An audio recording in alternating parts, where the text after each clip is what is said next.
All right, good morning everybody. Today we are making a jelly roll recipe, which is a cake. Has anyone ever made a jelly roll before? No? Okay. I'm demoing this recipe because it's all about technique. So before I even start, I have a jelly roll pan, all right? And I slit the corners with a scissors on the diagonal, and I'm gonna set that into my jelly roll pan, all right? And then with my nails, I set it and forget it, all right? This way I don't have to use any spray, all right? So now we're gonna get to our recipe. We're gonna start with our dry ingredients first. First ingredient would be your flour, and this is 1.5 cups plus 2 tablespoons of flour. What does flour provide to your recipe? Begins with an S. Structure. I'm adding baking powder. What does that do to my recipe? That's my leavening agent. That's one of the leavening agents in here, okay? The other one is going to be air. Miss Leal forgot to add her salt, but we're going to do that now. And we're just going to add a pinch. Why do we add salt? Flavor. All right, it enhances the flavor of the recipe. All right, and just because I sifted it doesn't mean it's fully combined. You always want to do that again with, you do that with a whisk or with your fingers. All right, so I'm just going to set that aside. I have my dry ingredients ready to go. That was baking powder. How much? 1 teaspoon of baking powder, and a pinch of salt. All right, so the other part of the recipe that's super important is the eggs. Now, when you separate eggs, they're easier to separate when they're cold, but they're best whipped when they're room temperature, all right? How do you separate an egg? You take 2 separate bowls, you crack it, and then you move it from side to side. All right, you move it from side to side. You want to get all of the white, also called the albumin, on one side. And when I'm doing that, I don't want to get any yolk in there because yolk is fat. And if I add even a little bit of fat, it won't whip up. So I have my whites here, I have my yolk here. However, I've already done that, and I have some that are at room temperature for me. Now I'm going to whip them. All right, the yolks I'm going to whip in my KitchenAid with what attachment? Anybody remember? What attachment am I using? The whisk attachment, okay? I'm using the whisk attachment. And I'm going to let that go. Make sure it's snapped. Now I'm going to make a little noise, but that's okay.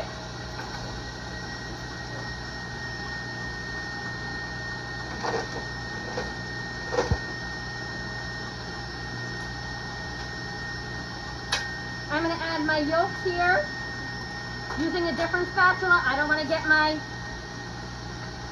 white contaminated with that yolk fat, okay? And I'm going to use a hand blender to whip my egg whites, all right? Into my egg whites,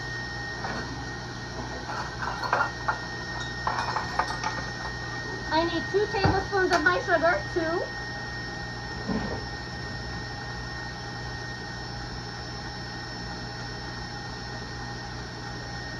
The rest of my sugar is going to go in there once my eggs are nice and light and pale. So when you're whipping egg whites,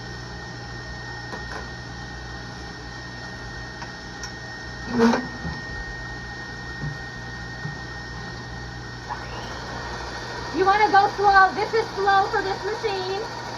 All right. I'm at the foamy stage. All right. I'm going to slowly add my sugar, slowly.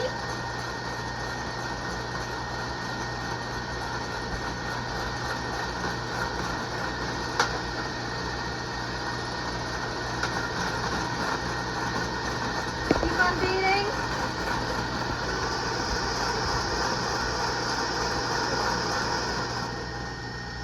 This is soft peak stage, all right? If you look at the bowl, the whites bend over like a wave, all right?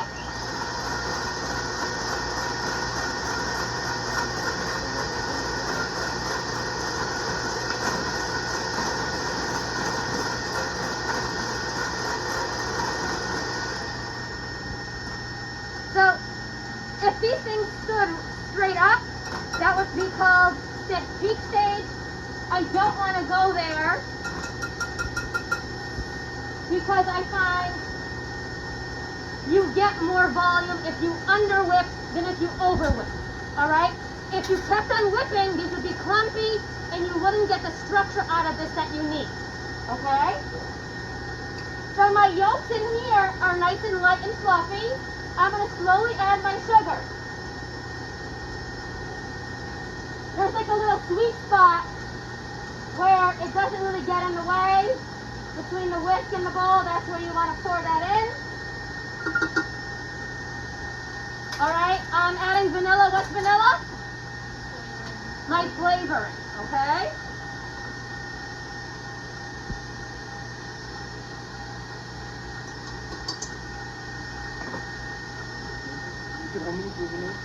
How much vanilla? Half a teaspoon.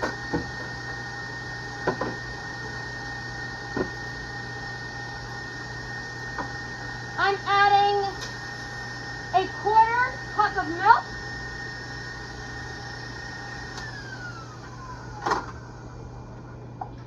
Once my yolks are nice and light, all right, this is called, it's a ribbon stage. Again, we're adding air, we're adding volume. So flour is our primary structure, but the yolks and the white is a secondary form of structure and a secondary leavening agent. All right? So I don't have to dirty any more dishes. This is a whisk. I'm going to use the whisk to my advantage.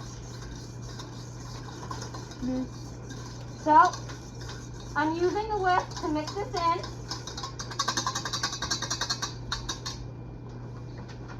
Yes, Julia. What's that thing called again? This is a KitchenAid. This is your stand-up KitchenAid. Okay. Now, I'm making a cake, and I want a nice, fluffy and light texture. So I'm actually going to double sift that in. Double sift that in. Little tap tap, little music right there. I'm going to use my spatula to gently fold that in. What does that mean? You're turning and you're going up and over. All right.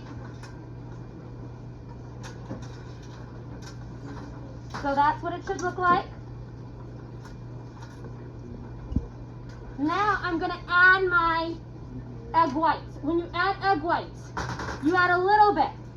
And then you can stir that in like crazy, doesn't matter. The last addition you want to fold in gently because you want to keep this beautiful structure that you have. Okay?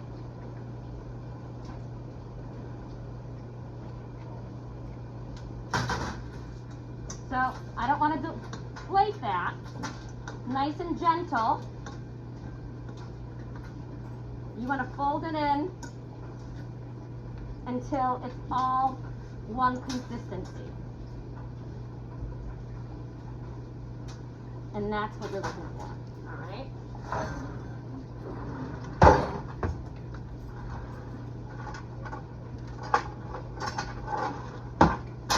Now you're gonna put this in your jelly roll pan.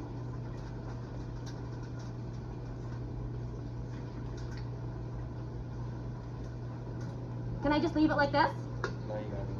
No, what do I have to do? I have to spread it. So listen, I was looking for my offset spatula. I don't have that. Sometimes you gotta modify and use what you have. All right? So what I found is a little pie server. Works for me. That's what we're gonna use. And you want to make sure this goes edge to edge. Okay, edge to edge. Why is it called jelly roll? Anybody know? Huh? It's typically filled with jelly. All right, is that the only thing it could be filled with?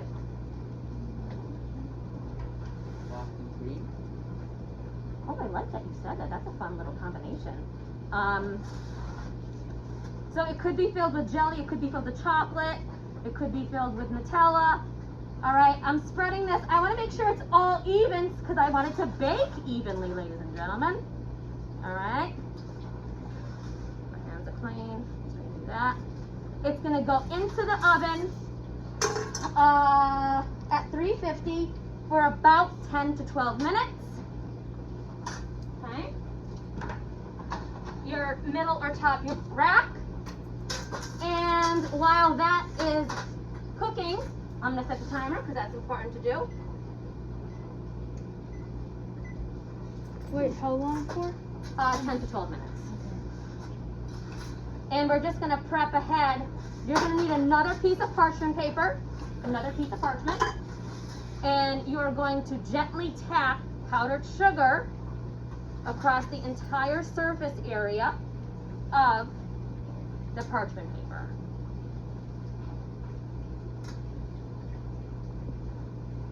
And you can be kind of heavy-handed with this, that's okay. Sometimes your powdered sugar clumps up like mine is doing. You're gonna have to just get your hand in there and that's okay. That's sugar. All right, and now we're gonna wait for the cake to bake. Go. All right, so my timer's beeping. My cake has been in there for a total of 12 minutes. And you could use a toothpick, but I know just by like touching it, it just kind of bounces back at me that it's done. All right. So what we're gonna do is, you technically should allow this cake to set, but I'm not. So I'm going to, I found a little offset spatula, found it. All right. Release any stickage from the side of the pan. And then in one shot, I'm gonna flip this cake over onto my parchment. And you see, it doesn't want to play nice, so I'm gonna use my bare hands.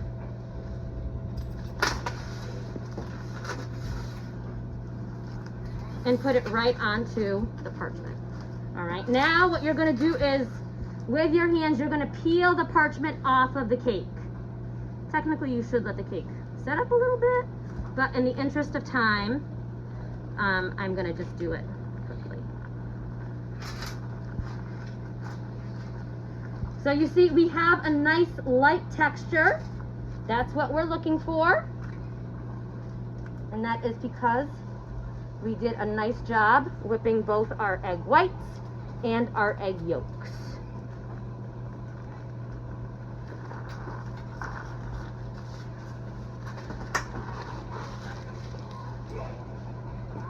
All right, so now what I'm gonna do is I'm going to roll this. Why? Because the cake is still setting and I wanna pre-shape the jelly roll so my cake doesn't crack. All right, so we're making a jelly roll in class. If you added a little bit more filling, it would be called a Swiss roll. All right, and ideally you would want to let this set in this position for a good like 10 minutes. Okay, but guess what? I'm not gonna do that. However, because I'm doing that, I have to be cognizant of my cake is hot, but I do have a cold filling, so my filling might melt a little bit, and that's all right. That's all right. All right. So you see how that already curled up on me? What's my filling? Well, I decided to take some chocolate pudding. It's just chocolate pudding from the box. All right. This is half a recipe, half. If you wanted to lighten this up, you could actually lighten it with a little bit of whipped cream, but I feel like it kind of it makes it less chocolatey, and I prefer the full-on chocolate flavor. Again, I'm using an offset spatula to spread this. You can just use a spoon. Again, I always say you use what you have. Again, you use what you have. And listen, the person that gets an end bite wants the same amount as the person that gets a center bite.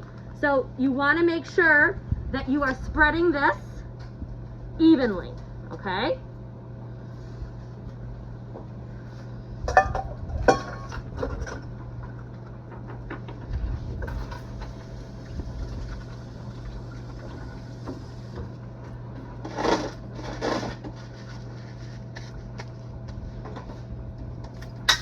So now, with the assistance of my parchment paper, ladies and gentlemen, all right, I'm rolling, but I'm also pushing the parchment paper back. I'm rolling and pushing the parchment paper back. I'm rolling and pushing my parchment paper back. All right. And just like when we made bread, you always want the seal of your cake seam side down. Okay, seam side down. I have a knife. What type of knife is this? Serrated knife. All right. I'm going to use my serrated knife to cut my jelly roll. I'm going to cut it in the middle. And when you use that serrated knife, you want to use a sawing motion. And that's what you're doing. All right. So this is our lovely jelly roll that we're going to do in class. I love you all. Have a beautiful day.